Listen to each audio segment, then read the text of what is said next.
Hi everyone, it's Rachel, and in this video I'll be showing you how to create these kawaii rainbow cubed panda charms using polymer clay. So let's get started. So to begin, I am mixing the color that I'm going to be making the base of my panda, and it is going to be a pearly white color.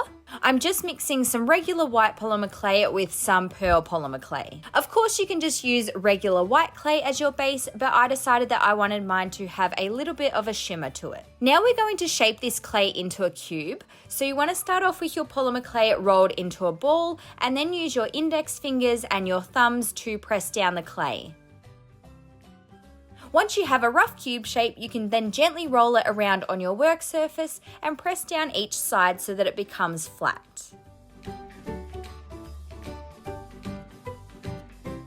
So this is what my cube currently looks like. I'm now going to be taking some pink clay for the features of my pink panda. So you'll want to roll 2 even-sized balls of your coloured polymer clay and flatten each ball down between your fingers. Then you can pinch one side to create a teardrop shape.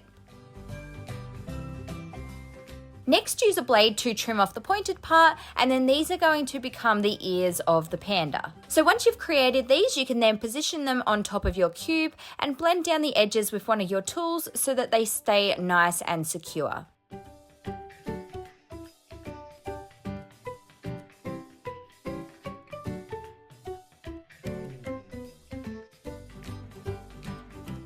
Then take 2 more small balls of coloured polymer clay and roll these down on your work surface and flatten them down to create a rough teardrop shape, and these are going to become the eye patches. Again, position these onto the base of your charm on the front this time, and then you can pat the clay down with your fingers to secure it.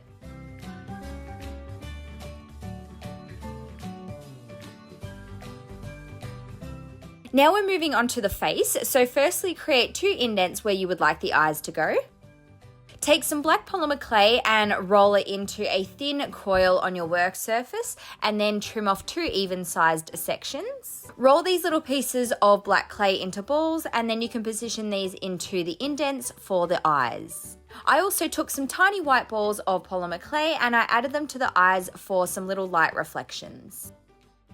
Attach 2 small thin U-shapes of black polymer clay in the center of the face for the mouth, and then you can also position on a small piece of clay for the nose.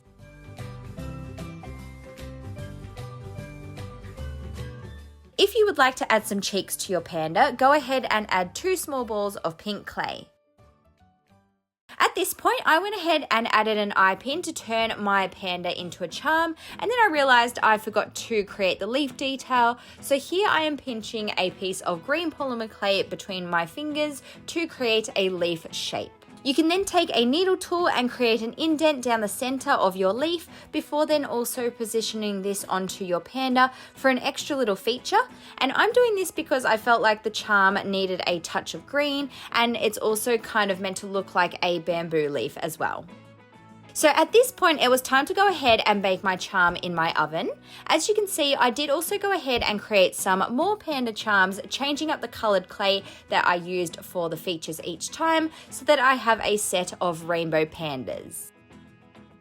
So after baking, I took some super glue and I used this to secure the eye pins into the clay, and then I added a coat of UV resin as my glaze to make my charms look nice and shiny, and also add a layer of protection.